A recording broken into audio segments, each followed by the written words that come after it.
AV3, certo? Então, da melhor forma possível, certo? Então, não se preocupem, não adianta ficar estressado. O momento é diferente, a gente já conversou com todo mundo sobre isso, né? É difícil. A gente vai levando, a vida está acontecendo e vamos tentar mitigar, né, esses problemas. E aí, nós vamos fazer a AV2, vai ser a primeira chamada dia 26, certo? E segunda chamada dia 28. A prova vai valer 6 pontos. Amanhã eu vou passar um trabalho para vocês valendo 4 pontos, certo? Então, o trabalho vale 4 pontos, a prova vale 6. Somando, dá 10, né? Então, assim, essa prova eu estou decidindo como é que vai ser. Se vai ser online, se vai ser gamificação. Então, a gente vai vendo até lá, até semana que vem eu digo. E amanhã também eu já vou passar o conteúdo para vocês já acompanharem nas aulas que estão gravadas lá no YouTube, as aulas que o povo assistido, né? Então tá tudo lá, tá certo? E aí amanhã eu aviso pro Torpedo, viu, Marcelão? Seja bem-vindo, Marcelo. Fiquei feliz com a sua saúde. Amanhã a gente avisa pro Torpedo, aviso pelo grupo lá do GED. Vocês vão ter o máximo de informações e dúvidas, podem entrar em contato comigo pelo WhatsApp, por e-mail, por Torpedo, tá certo? Fiquem muito à vontade para fazer esses contatos. A gente está aí para isso, tá ok, gente? E aí, para dar continuidade, então a prova vale 6 pontos, tá? E o trabalho vai valer 4. Amanhã eu passo já o trabalho, e aí você já tem um prazo para entregar até o dia 28. O trabalho vai ser entregue até o dia 28 de maio. Isso a V2. A V3, nós vamos realizar até o dia 5 de julho. Gente, no fundo, acabou a gente tendo um tempo maior, porque como a gente não está perdendo mais tempo para colocar o mapa da, né, nem para perder tempo colocando dia de prova, correção, entrega de prova, a gente acaba se aprofundando mais nos conteúdos, tá entendendo? Então, por exemplo, a gente está tirando muito tempo para falar de conteúdos, né? Então, os conteúdos que a gente vem falando, a gente vem tentando se aprofundar, entendeu? Que não ocorria de semestres anteriores. Né? Então, acabou sendo bom por esse lado. Não é legal essa interação, é importante. A gente está lá presencialmente, é diferente. Né? Mas aqui a gente está tentando fazer da melhor forma. E eu vou passar para vocês também um texto de um livro chamado Justiça, certo? Que é um livro muito interessante, de um autor americano. E aí nós vamos fazer um trabalho ao longo do mês de junho sobre ele, que vai ser os 4 pontos para a AV3. Tá? Então, todas as 3 provas, vai ter um trabalho valendo 4 pontos, vai ter outro valendo 6. Ou uma prova valendo 6, ok? Então, até julho a gente fecha tudo e nós vamos conseguir se aprofundar até um pouco mais acerca dos conteúdos para a disciplina de Teoria Geral do Processo Civil. E o conteúdo proposto agora, gente, é magistratura, que a gente conversou na aula passada, e auxiliares, magistratura e auxiliares. Se alguém tem alguma pergunta? Alguém? Se tiver, pode abrir o microfone, qualquer hora. Magistratura e auxiliares da justiça. Na aula passada, nós começamos a falar com vocês sobre a magistratura. Nós sabemos que nós temos, gente, os chamados sujeitos processuais. Nós vimos os sujeitos processuais que fazem parte do polo ativo, são as partes, né? E do polo passivo também parte. As partes, que são um dos elementos da ação. Nós vimos que a ação tem 3 elementos. Partes, causa de pedir, pedido. Então, as partes, polo ativo, parte, polo passivo. Né? E aí, a triangulação entre autor, juiz e réu. Autor, polo ativo, juiz, que vai conduzir, vai gerenciar essa relação jurídica, e réu, em polo passivo. Então, é uma triangulação. Para que tenha essa triangulação, nós temos os chamados sujeitos processuais. E o sujeito processual que a gente começou a estudar na aula passada foi a magistratura, certo? Então, a magistratura, representada pelo juiz, né, os magistrados, que representam a jurisdição, que representam o Estado de juiz, fazem parte dessa relação jurídica processual. O Robertão, de novo, rapaz, como sujeito, daqui a pouco quem está dando no LTGP é ele. Seja bem-vindo, Roberto. Então, formando o que? Essa relação jurídica processual. Autor, juiz, réu. Polo ativo, polo passivo. E na aula passada, a gente começou a estudar como é que o juiz dirige o processo. A gente foi lá para o artigo 139, que a Jo anotou e viu, né, Jo? Diz assim, o juiz dirigirá o processo, juiz, magistrado, o juiz dirigirá o processo. É sempre a honra, Roberto. Você está aqui, viu? A gente brinca pela amizade. Então, o juiz dirigirá o processo conforme a disposição deste código, incumbindo-lhe assegurar às partes igualdade de tratamento, velar pela duração razoável do processo. Gente, qual é o papel do magistrado nessa triangulação? Autor, juiz e réu. Dirigir, conduzir, administrar. Nós vimos que, em relação à jurisdição, que é representada pela magistratura, o Estado de juiz, que é representado pelo Poder Judiciário, nós vimos que ele o que? Ele dirige, ele conduz, ele administra, ele vela pela igualdade das partes, ele vela pela razoável duração dos processos.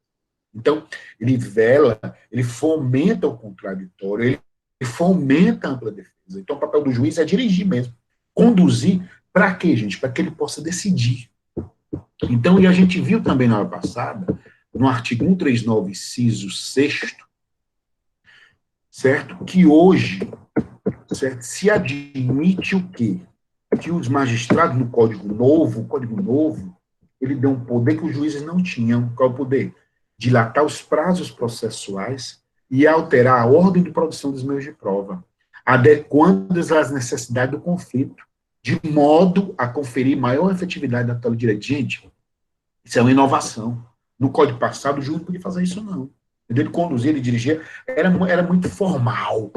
O Código Novo quer que ele busca a efetividade, ele busca a satisfação das partes. O processo tem um objetivo primordial de satisfazer de forma efetiva, de forma concreta, o direito buscado pelas partes. Então, por isso que se admite que ele dilate, que ele possa alterar a ordem.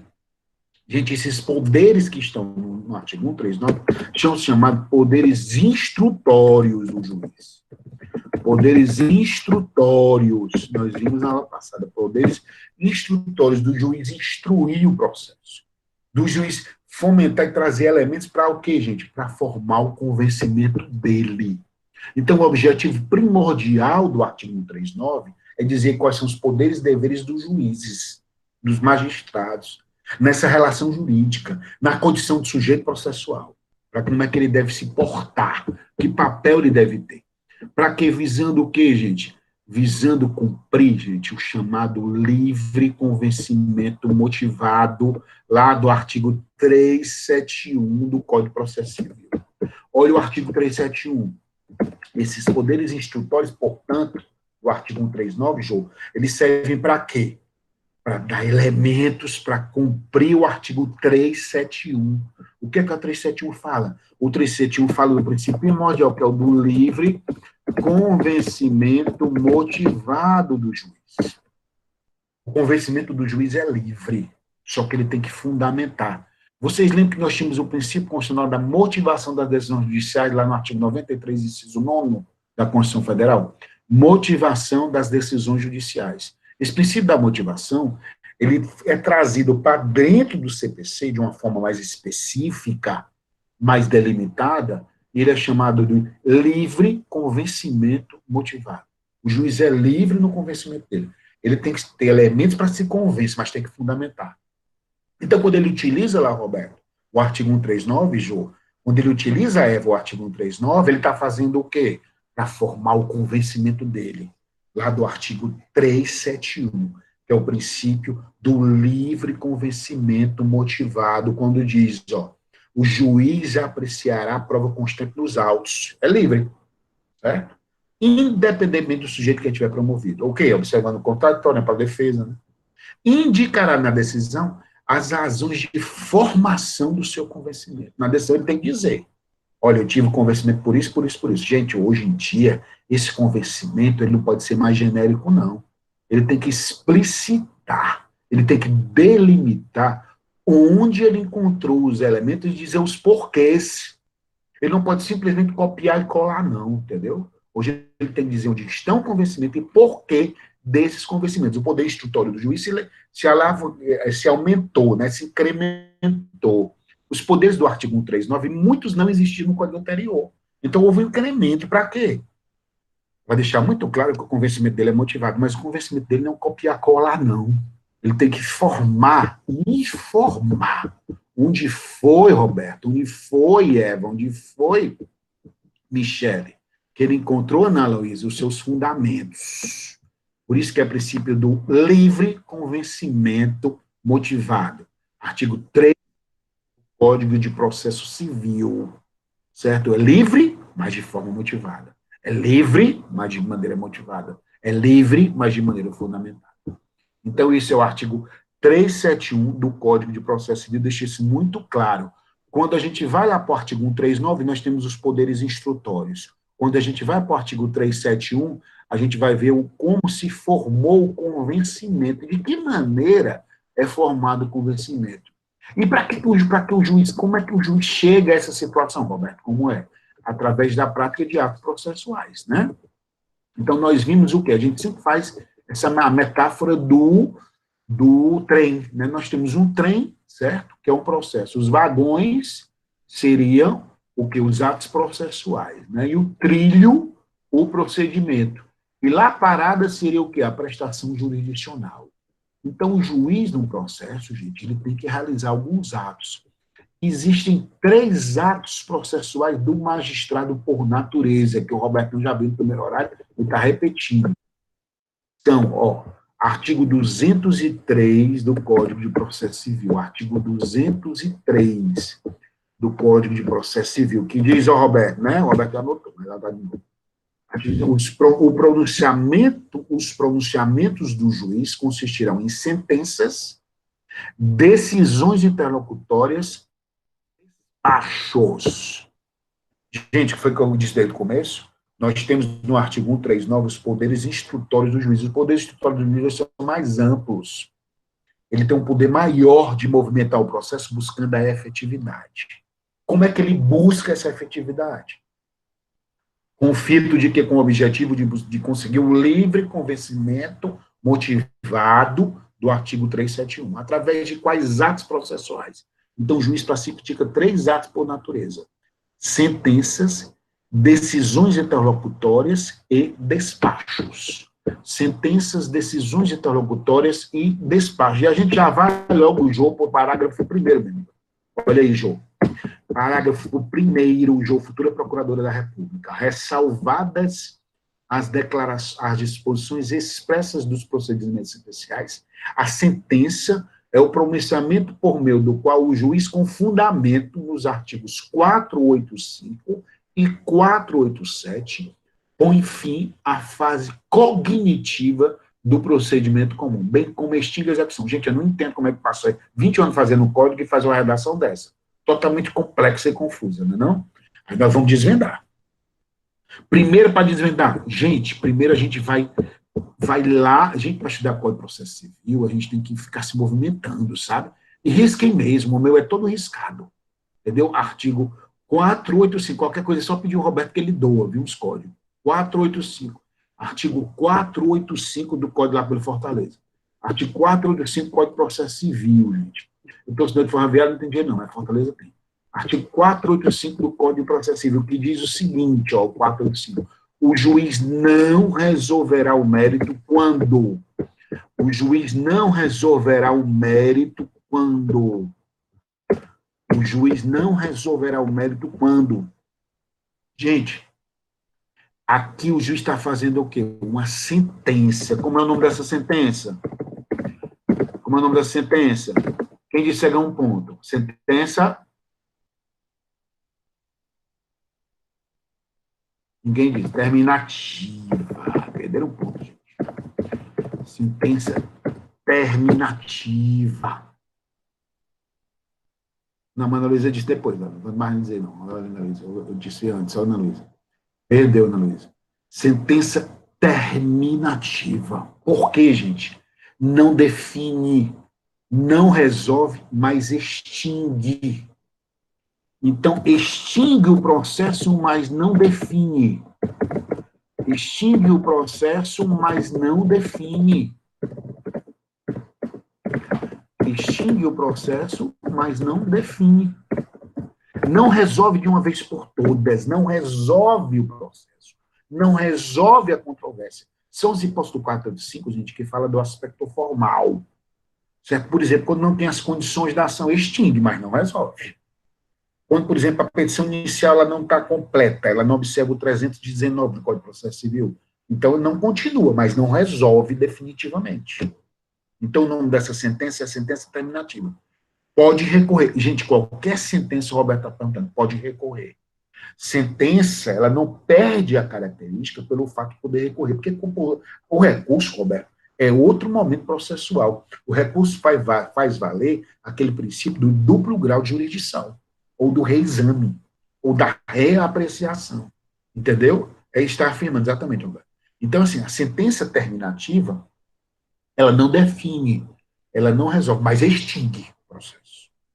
Aí nós vamos para o artigo 487.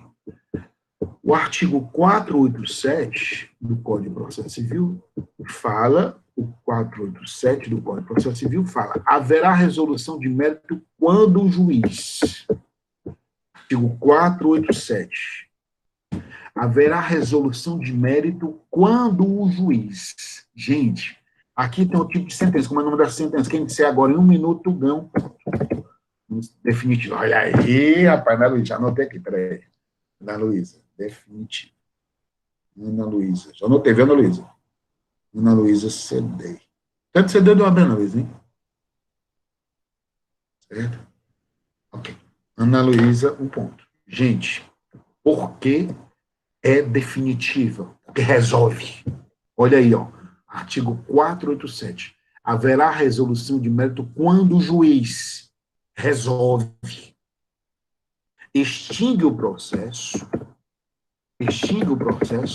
resolvendo, gente, resolvendo, e pode recorrer. Qualquer uma das duas, seja a sentença do artigo 485, seja a sentença do 487, ambas são sentenças e podem ser objeto de recurso. Gente, qualquer decisão pode ser objeto de recurso. Certo? Não perde a característica de sentença pelo fato de ter recorrido, entendeu? Sentença é a prestação jurisdicional inicial. Tem dois tipos, quais são? 485 e 487. 485, sentença terminativa. Termina, mas não define. Extingue, mas não define. 487, sentença definitiva. Extingue e define. 487, sentença definitiva. Extingue e define. Então, a gente conclui o quê? O que é que a sentença é? Sentença é um ato processual do juiz, e extingue o processo. Sentença é ato processual do juiz que extingue o processo. Aí nós vamos lá para aquela redação de novo confusa. Né? Nós vamos lá para o artigo 203, né, professor Roberto? Lá para o artigo 203, o professor Roberto decorou. Ó, artigo 203 do Código de Processo Civil. Olha aí, Jô. Olha aí, Jô, concurseira, futura procuradora da República. Artigo 203 do Código de Processo Civil. Os pronunciamentos do juiz consistirão em sentenças, decisões intelectuais e despachos. É o parágrafo primeiro. Olha o parágrafo primeiro de novo, agora vai ficar mais fácil. Parágrafo primeiro de novo. Olha aí. Ressalvadas as disposições expressas dos procedimentos especiais, sentença é o pronunciamento por meio do qual o juiz, com fundamento nos artigos 485, ó, sem resolução, né? E 487, com resolução. 485, sentença terminativa. 487, sentença definitiva. Põe fim à fase cognitiva. O que é cognitiva? É a fase de conhecimento. Vocês lembram que a gente tinha ação de conhecimento? A ação de conhecimento ela tem uma classificação quinária, né? Ela é classificada em condenatória, ela é classificada em constitutiva, ela é classificada em declaratória, ela é classificada em mandamental e é classificada em executiva lato sensu. Classificação quinária da ação de conhecimento. Valendo um ponto, quais são as duas outras ações? Pode falar ou digitar. Um ponto. Eu tenho ação de conhecimento e tenho duas outras ações fora de conhecimento. Segundo a classificação, né, quanto à prestação jurisdicional, quais são os tipos de ação fora de conhecimento? Conhecimento tem... A ação cautelar provisória e ser execução. Olha aí, quem foi? Quem foi? João Belém, filho. A Jô. Jô. Um ponto. Sim, meu filho, estava estudando. Hoje aqui eu tô... Pronto, olha aí, rapaz. Pronto, olha aí, 2 pontos já hoje, já dei. Parabéns. Isso aí, tá, viu? Ó, Opa, eu quero... Beleza, Bia. Bia, parabéns. Dá para você acerta, Bia. O que importa é que vocês participem. Parabéns. Gente, olha aí, Ana Luísa e Jô, eu fico tão feliz, olha, sinceramente, eu gosto. Vamos para frente. Ó, então, assim, ó, a gente diz, ó, fase cognitiva do procedimento comum. Gente, a fase de conhecimento, que é da ação de conhecimento, que é aquela ação que eu vou dar ciência ao juízo, que tem um direito e que tem um conflito originário desse direito. Eu quero que ele resolva esse conflito. Aí é daí a sentença. A sentença, ela entra nesse momento aí, gente, para resolver, entendeu? Para solucionar aquele conflito. Só que tem algumas sentenças que ele não resolve, ele termina, mas não resolve, porque formalmente o processo não pode continuar. Formalmente a relação jurídica não pode continuar, como a norma da sentença terminativa, 485. E nós temos algumas sentenças que definem, que resolvem, que são as definitivas do artigo 487. Então, o que é que a sentença é? São decisões judiciais, são atos processuais do juiz que extinguem o processo com ou sem resolução de mérito. Ok, gente? Como eu não disse, sentença. Aí nós vamos para o segundo ato processual lá do artigo 203, que são as decisões interlocutórias. Aí nós vamos para o artigo 203, parágrafo 2º. Artigo 203, parágrafo 2º. O senhor pode repetir esse conceito? Com certeza, Pedro. Gente, o que é que a sentença é? Sentença é um ato processual do juiz que extingue o processo, com ou sem resolução de mérito. Sentença é um ato processual do juiz, do magistrado, que extingue o processo, com ou sem resolução de mérito. Com resolução de mérito, o artigo 487. Sem resolução de mérito, o artigo 485. O que é resolução? É resolver, é solucionar. Gente, Bia, pode ficar à vontade, eu estou aqui para isso, não preciso nem agradecer, tá? Então, quando extingue, é sentença. E quando uma decisão não extingue, gente, como é o nome? Decisão interlocutória, que é do parágrafo 2º do artigo 203. Olha aí, ó. Decisão interlocutória é todo pronunciamento judicial de natureza decisória que não se enquadra. Gente, eu não entendo como é que um legislador, para que dizer que não se enquadra? É só dizer muito simples. Decisão interlocutória é todo pronunciamento judicial de natureza decisória que não extingue o processo. Oh, meu Deus. Para que ir lá para o parágrafo primeiro? Não entendo, não. Que não extingue. Esses legisladores inventam demais. Pois é, demais. Para quê, não, Marcelo? Que não se enquadra, porque, cara, é coisa tão simples, que não se extingue. Olha, Marcelão, tu entra com a ação, certo? E dentro dessa ação tu pede uma liminar, certo? Quando o juiz decide, ele não está, quando ele decide o pedido de uma liminar para a pessoa, por exemplo, submeter um plano, submeter uma cirurgia, né? Quando ele decide, ele não está extinguindo. Como é o nome dessa decisão? Interlocutória. Entendeu? Então, toda decisão interlocutória é o que não extingue. Uma decisão que tem efeitos jurídicos e não extingue o processo. Pronto. Que não está no rol nem do 485, nem do 487. É algo provisoriamente.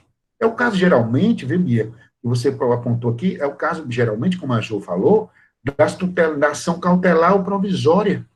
Da provisoriedade. Uma decisão que advém de uma cautelar, ela é provisória, ela não extingue o processo. Ela vai resguardar, ela vai assegurar algum direito. Então, por isso que a decisão interlocutória, ela é toda decisão que tem efeitos jurídicos, mas que não extingue o processo. Quando a decisão tem efeito jurídico e não extingue, decisão interlocutória. Aí nós vamos para a terceira classificação, que são os despachos. Os despachos. Olha a confusão, Marcelão, depois do legislador de novo, não entende, não. Olha aqui, ó. São despachos. Todos os demais pronunciamentos do juiz praticados no processo de ofício e requerimento da... Gente, seu despacho, o que não for, nem decisão interlocutória, nem sentença. Gente, eu não entendo, não. Olha, não é não fácil. Despacho é tudo que não decide, certo? E nem extingue. Despacho é tudo que não decide e nem extingue. Que é o caso aí, ó. Todos os demais Eu estagiando no fórum, passava a tarde fazendo despacho. Pronto, eu cabia, abria, ficou craque, olha aí, Bia. Né? Então, Bia, tu decidia, né? Tu extinguia? Não. Despacho é todo aquele ato processual que serve para movimentar ali. O despacho, gente, ele serve para impulsionar o processo. Vocês lembram do artigo 2º, a gente disse assim, ó, o processo começa por iniciativa da parte. Impulsionar o processo. O processo começa por iniciativa da parte. Certo? E se movimenta, se promove, se movimenta por impulso oficial. E isso, o Robertão tá craque, viu? Olha aí. Despacho serve para movimentar, gente.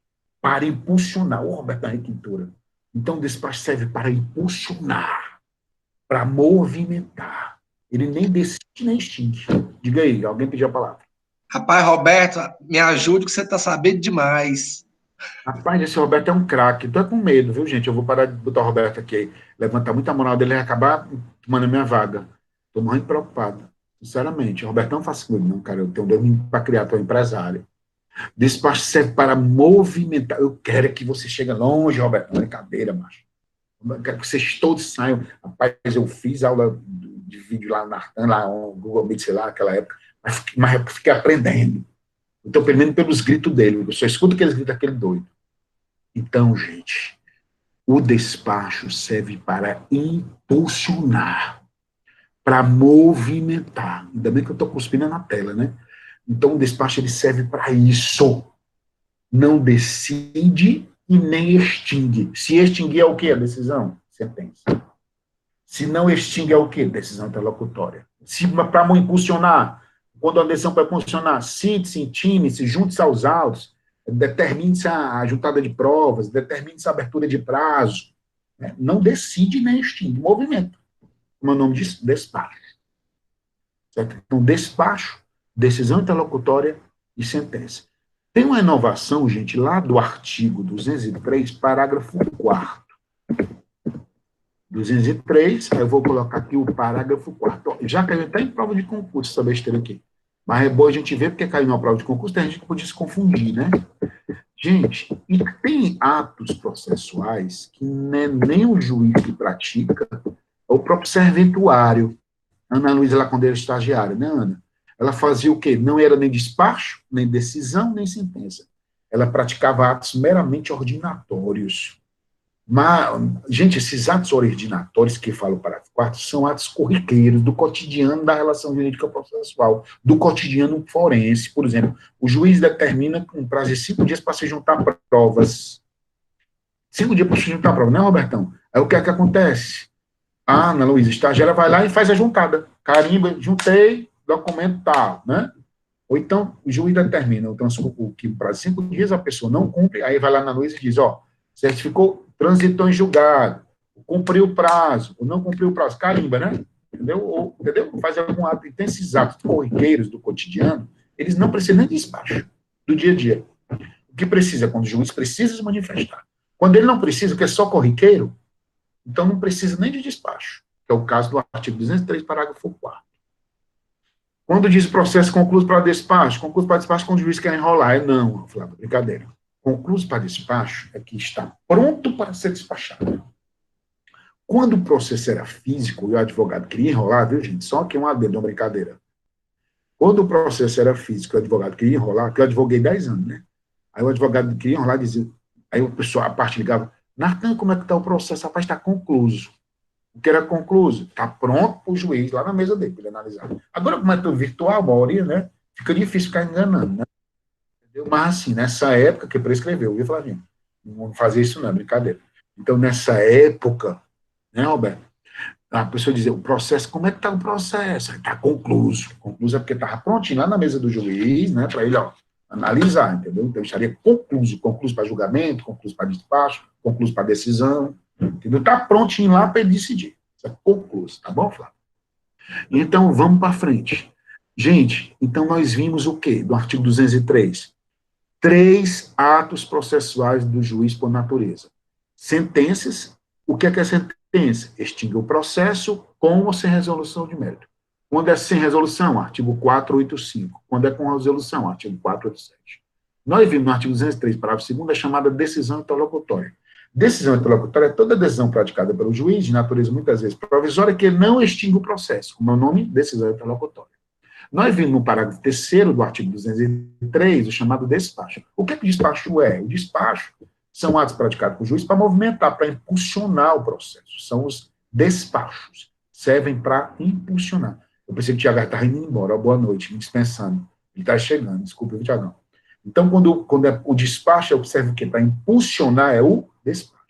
E do parágrafo 4 é quando a Flávia estava... A Flávia não, foi a Flávia que disse, ou foi na Ana Luísa, disse, olha, quando eu estava estagiária, a Ana está lá, a bichinha estagiária, só carimbando, né? Entendeu? Juntando documento, entendeu? Fazendo tudo aqui.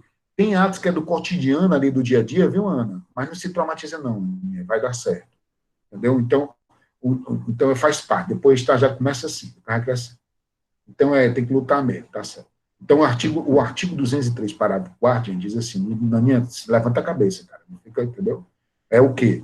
Serve o quê? Alguns atos para movimentar ali, do cotidianozinho, ó, que o juiz não precisa despachar, o juiz não precisa analisar. Por exemplo, chegou um documento, e aí não precisa ir lá para o juiz mandar juntar, não. A Ana Luísa lá, estagiária, certo? O Roberto lá, servidor, ele junta e pronto, encaminha para o juiz.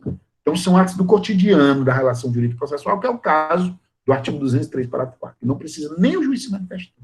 Que é uma exceção a quê? Ao despacho, a decisão interlocutória e a sentença. São os 3 atos processuais do juiz, do magistrado por natureza. Gente, tem uma situação, tá, que eu queria trazer para vocês, era o aspecto de que aqui é artigo 204, artigo 204, certo? Do Código de Processo Civil. Olha o que é que 204 diz. Ó. 204, gente, ele fala dos acórdãos. Certo? O que é acórdão? Acórdãos são decisões colegiadas. Por exemplo, teve uma sentença que extinguiu o processo, né? Só que no prazo para recurso, o Roberto entra com recurso contra aquela sentença. Quando a sentença sobe para um juízo ad quem, juízo ad quem é aquele que está acima, né?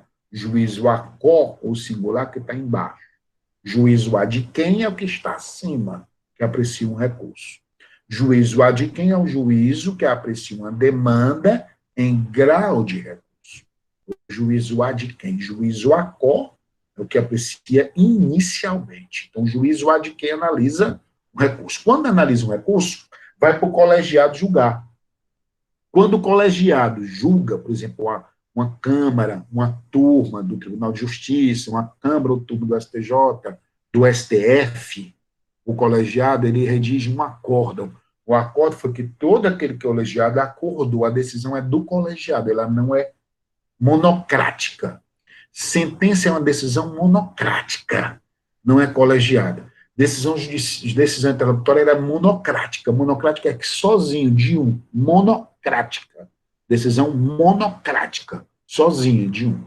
Então, a sentença ela é monocrática. Quando sobe lá para o juízo ad quem, a decisão é do colegiado.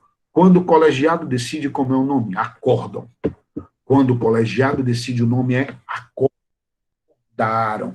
Porque eles resolveram entre eles. O nome é acórdão, de acordo com o artigo 204. Tá? Gente, alguma pergunta, senhores? Outro ponto interessante, gente, se tiver alguma pergunta, pode pedir o microfone.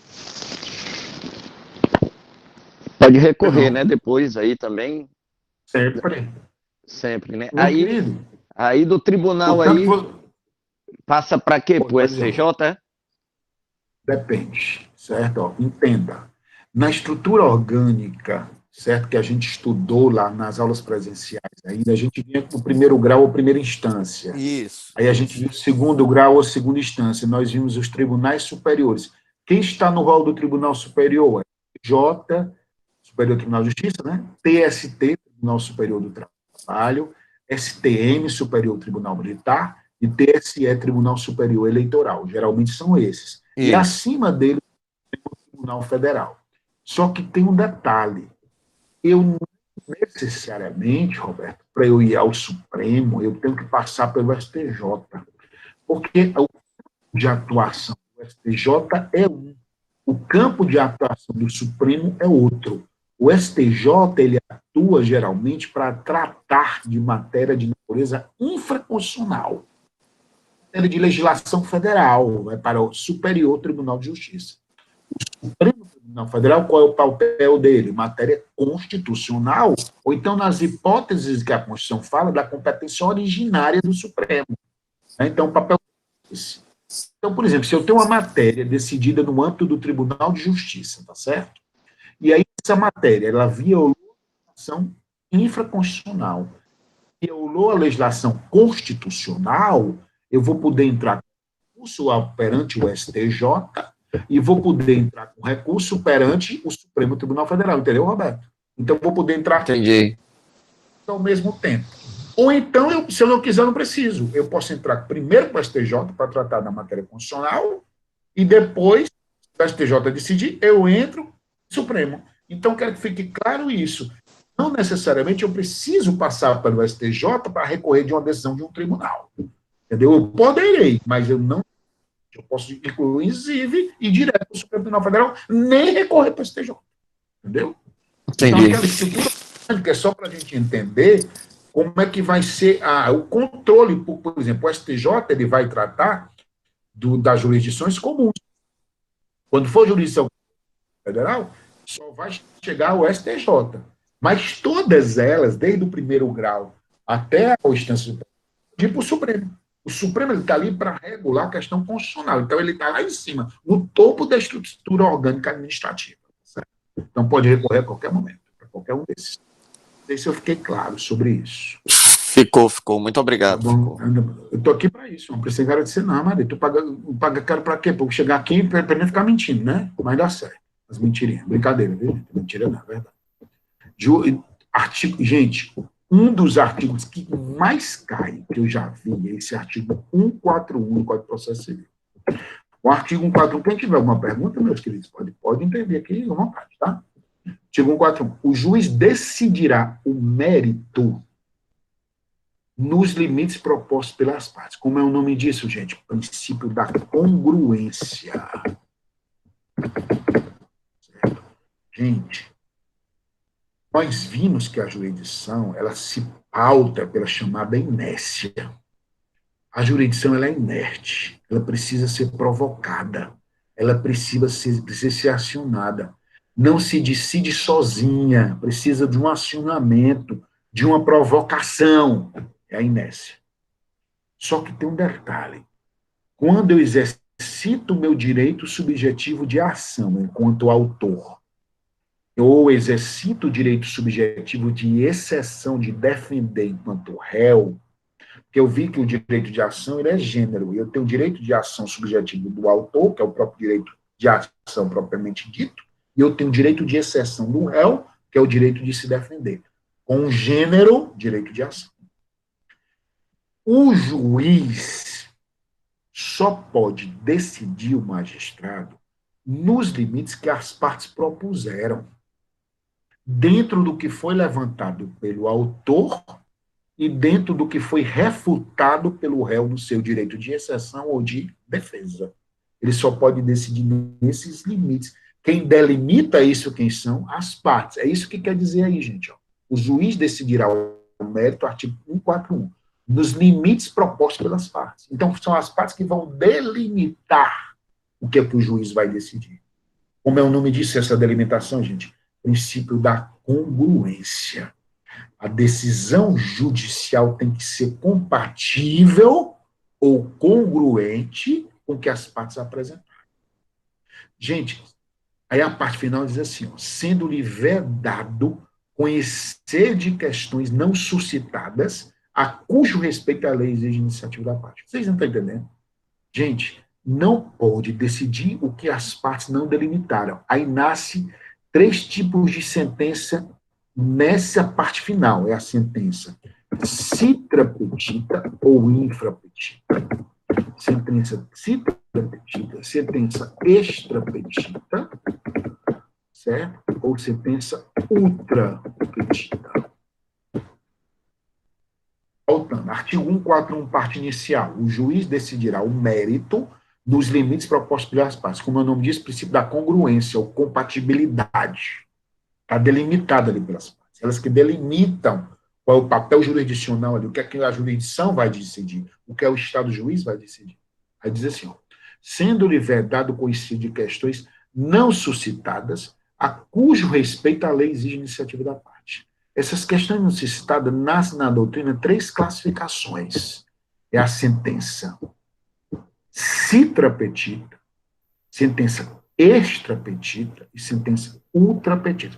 Sentença citra, gente, é igual a sentença citra é igual a abaixo ou aquém do pedido. Sentença citra ou infrapetita é abaixo ou aquém do pedido. Entro com a ação contra a Jo pedindo uma indenização de R$10.000. Certo? Só que, quando o juiz processante vai analisar, ele não aprecia o meu pedido de indenização. Ele não aprecia. Ele disse de uma forma totalmente incongruente e não aprecia. Ou seja, ele foi abaixo do meu pedido. Ele foi citra. Ele foi infra. Abaixo do pedido. Então, sentença citra ou infra pedido. Não é a mesma coisa, por exemplo, olha o que eu vou dizer aqui. Eu entro com ação de indenização pedindo R$10.000 da Jo. O juiz, quando vai formar o convencimento dele, ele condena em 5.000. Não é em valores, é em pedido. Ele apreciou o meu pedido de indenização. Apenas a valoração dele foi diferente. Por força de qual pedido? Por força de qual princípio? Quer dizer, livre convencimento motivado. A sentença é citra, quando eu faço um pedido de indenização, ele decide abaixo disso. Ele nem aprecia a indenização. Então, a sentença citra ou infrapetita. Aí nós vamos para a sentença extrapetita. Eu entro com ação de indenização contra a Jo pedindo R$10.000. Ele condena a Jo a entregar o carro dela. Sentença o quê? Extrapetita. Eu não pedi a entrega do carro dela. Eu pedi a condenação numa pecúnia, um valor. Então, a sentença é extrapetita. Extrapetita é quando é fora do valor. Fora do valor. Ou fora do pedido. Fora do valor, não, desculpa. Fora do pedido. Extra. Fora. Sentença citra. Abaixo aqui. Sentença extra. Fora do pedido. Está fora do que eu pedi. Fora. E nós temos a sentença ultrapetita. A sentença é ultra quando ela está acima do pedido. Acima do pedido. Ultra, quando ela está acima do pedido. A sentença é ultra, acima. De indenização, foi? Ele concedeu a indenização. Além da indenização, ele ainda determinou que ela entregasse a casa dela. Além de entregar a casa dela, ele determinou que ele pagasse uma multa, uma pensão para ela de 10.000 por ano. Entendeu? Ou seja, foi acima do pedido. Então, nós temos a sentença citra, abaixo ou infra. Extra, fora. E ultra, acima. Que é o que diz a parte final do artigo 141. Olha aqui. Ó. Sendo-lhe vedado conhecer de questões não suscitadas, olha aí, a cujo respeito a lei de iniciativa da parte. Entendeu? Então, é daí que nasce a citra, extra ou ultra petita. Citra, abaixo. Extra, fora. Ultra, acima. Tá bom? É a parte final do artigo 141 do Código de Processo Civil. Professor. Princípio da congruência. Quem é? É o Pedro. Diga aí, Pedro. Ô, professor, esse citra aí, ele dá o que a parte quer, só que dá um valor menor, né? Ou não dá? Não. Ele não dá. Quando ele dá um valor menor, Pedro, ótima pergunta. Quando ele dá o valor menor, Pedro, ele está no livre convencimento dele, entendeu? Ele não dá. Ele simplesmente está no site. Entendi. Entendeu? Não assim, entenda. Eu entrei com a santificação, ele julgou improcedente. É diferente, entendeu? Julgar improcedente não é ser infra ou citra, entendeu? É quando ele pede, o juiz nem julga improcedente nada e concede abaixo do que ele pediu. Entendeu? Ele pediu a indenização e ele nem chegou nem a isso. Entendeu? Então é citra ou infra, tá? Não é o fato de julgar improcedente. Julgar improcedente é porque ele não concedeu. O que diz a parte final é isso. Conhecer de questões não suscitadas cujo respeito à lei exige iniciativa da parte. Então, Ele não está falando de julgar improcedente. Julgar improcedente é que ele não concede. Ele está dizendo que ele concede mais abaixo, ou fora, ou acima. Entendeu? Então, isso é citra ou infra, extra ou ultra.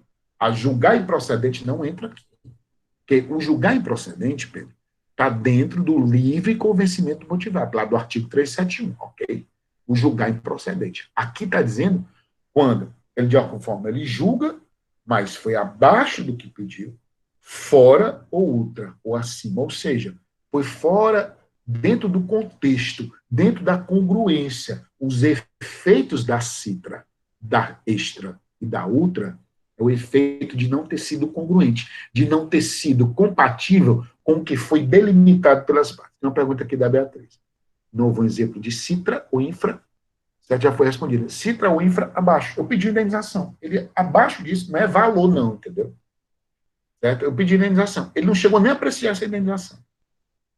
Certo? Eu pedi indenização, ele não chegou nem a apreciar. Foi abaixo. Foi aquém. Foi infra. Extra, quando ele aprecia, mas aprecia fora do que foi pedido. Eu pedi indenização e, na verdade, ele concedeu foi um carro. E ultra, quando ele concedeu a indenização, mas, além disso, ainda concedeu um carro a mais. Está acima, é ultra. Certo? Citra ou infra, extra ou ultra. A improcedente, o cara não chega nem a julgar, né, professor? Improcedente. Julgar improcedente, ele apreciou, mas não concedeu. Dentro do convencimento dele, ele não concedeu que você tinha direito. Não é o caso aqui, certo?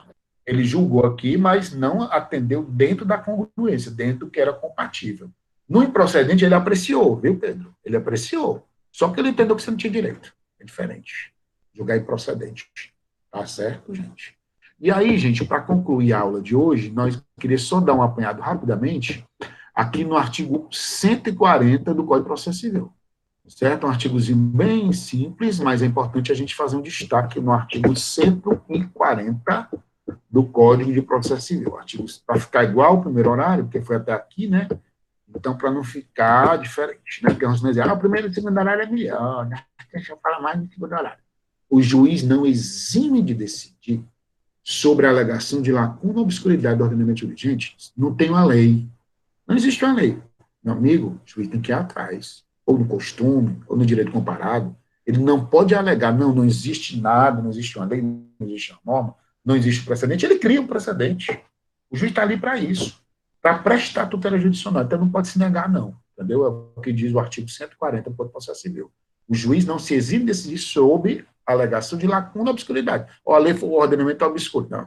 Ele tem que resolver essa obscuridade. Ele tem que firmar o convencimento dele. Vai atrás do direito comparado, vai atrás dos costumes, vai atrás do que for, contanto que ele decida. E aí o parágrafo único diz assim, gente, o juiz decidirá por equidade nos casos previstos em lei. Gente, o que é equidade? Equidade é equilíbrio. Quando se busca um equilíbrio, tá entendendo? Não há uma flexibilização maior. Na equidade, o juiz tem uma liberdade maior para decidir. Ele não fica vinculado ao que a lei determina. Os parâmetros da lei servem como norte. Mas quando se admite a equidade, dá uma margem de liberdade. Eu disse para vocês já isso. Por exemplo, quando se concede uma pensão alimentícia. Quando se concede uma pensão alimentícia, não existe nada tabelado. Vai dentro daquele critério da possibilidade de quem paga versus necessidade de quem recebe, que é o binômio possibilidade e necessidade, né, para se firmar o valor de uma pensão alimentícia. Então, é livre. Então, a jurisdição é de equidade. Ele tem que buscar a sua justiça, equilibrar. Onde é que se admite também a equidade? Na jurisdição voluntária. Vocês lembram que a gente estudou a chamada jurisdição contenciosa, que é essa que nós estamos estudando, que é a jurisdição propriamente dita, aquela que se resolve uma lide, aquela que se resolve uma controvérsia, a contenciosa. E nós temos a jurisdição voluntária, que é aquela que o Estado vem para intervir em interesses privados, por exemplo, homologa um acordo, algo assim, ele só está ali para intervir em algo que é eminentemente privado para dar uma valoração jurídica, como é o nome dessa jurisdição voluntária. Lá na jurisdição voluntária, a gente admite o juiz de equidade. Então, o que está dizendo o parágrafo do artigo 140? A equidade só é permitida quando a lei admite. Por exemplo, na indenização por dano moral. Na indenização por dano moral, não tem nada tabelado. Então, depende do caso concreto. Há uma margem de liberdade dentro do juiz para ele decidir. Ele não fica vinculado ao que a lei determina. Então, quando não tiver essa vinculação, a jurisdição é de equidade, quando ele busca um equilíbrio. um equilíbrio entre as partes, garantindo o direito de uma, garantindo a antítese da outra. Então, a jurisdição é de equidade, busca-se o equilíbrio. Só admite equidade quando for permitido por lei. Não é qualquer situação que admite equidade. Não é uma liberdade totalmente absoluta, até porque nós temos qual princípio que a gente viu no começo, o artigo 371, livre convencimento motivado. O convencimento do juiz é motivado, ou seja, fundamentado, não é o bel prazer dele. Ele firma o convencimento e fundamenta, motiva, certo? Diz onde encontrou os elementos, com o detalhe que eu disse no começo. Hoje em dia, esse livre convencimento não é o mais de copiar e colar, não, meus amigos. Ele tem que dizer o porquê que ele teve aquele entendimento. Tá bom, gente? Então, meus amigos, o primeiro horário foi até aí, para não ficar diferente, tá certo? Eu queria agradecer. Se alguém ainda tiver perguntas, pode abrir aí o microfone ou falar aqui no chat. Eu vou terminar de gravar e vou já me despedir da noite de hoje, né, evidentemente, e dizer que amanhã, certo, eu vou passar